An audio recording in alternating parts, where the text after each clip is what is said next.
একজন মুসলমানের ঘরে জন্ম নিলে তাকে নামাজ পড়তে হবে, রোজা করতে হবে, হজ করতে হবে, জাকাত দিতে হবে এবং ইসলামী রীতিনীতি মেনে চলতে হবে।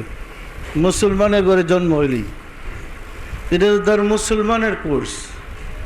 কিন্তু মোমেন হইতে হইলে তাকে আল্লাহ প্রাপ্তির সাধনা করতে হবে। মোমেন হওয়ার কোর্স ভিন্ন। জন্মসূত্রে সকল মানুষই মুসলমান। মুসলমানের ঘরে যত মানুষ জন্ম নিয়েছে সবাই জন্মসূত্রে মুসলমান, কিন্তু জন্মসূত্রে সবাই মোমেন নয়। মোমেন হওয়ার জন্য তাকে ইমানের কোর্স করা লাগে, তাকে ইমানদার হইতে হয়। ইমানদার হওয়ার জন্য ইমানের কোর্স করা শর্ত। আদমিরা মি বুয়া দুবার জাদা দরজাহা আওয়ালান যে সালবি ওয়ালেদ পাসরা কলবি রাজদা।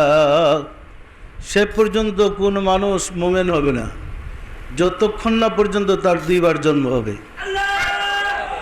অথচ অজ্ঞতার কারণে, বুঝতে না পারার কারণে আমরা ঠাট্টা বিদ্রুপ করি। সম্মানিত আশেকার রাসূলেরা, জন্মদাতা পিতা এবং মায়ের সংমিশ্রণে জন্ম হয় আমাদের দেহের। আর আল্লাহর অলি বন্ধুর সংস্পর্শে গেলে জন্ম হয় ইমানের। যে পর্যন্ত ইমানের জন্ম না হবে সে পর্যন্ত সে মুমিন হবে না। ইমানের জন্ম লাভ করতে হলে ইমানের পিতার কাছে যাওয়া শর্ত। দেহ সৃষ্টি করতে হলে যেমন মায়ের কাছে পিতার যাওয়া শর্ত, মুমিন হইতে হলে ইমানের মুর্শিদের কাছে যাওয়া শর্ত।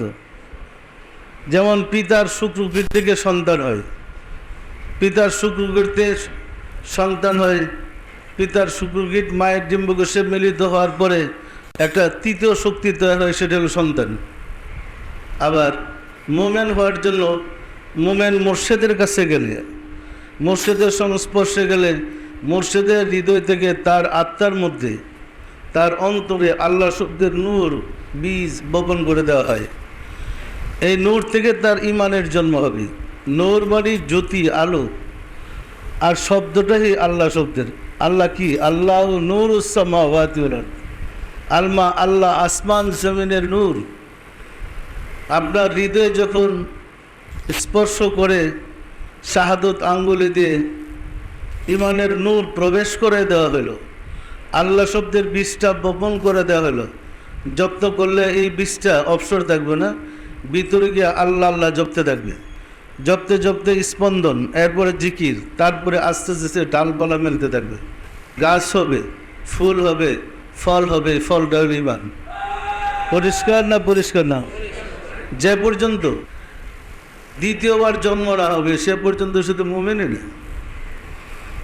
আর আমাদের মাঝে সমাজে একটা ভ্রান্ত ধারণা যে মুর্শিদে গিয়ে বাবা ডাকে কেন, যার বাপ কয়জন, কি প্রশ্ন করে না? করে না?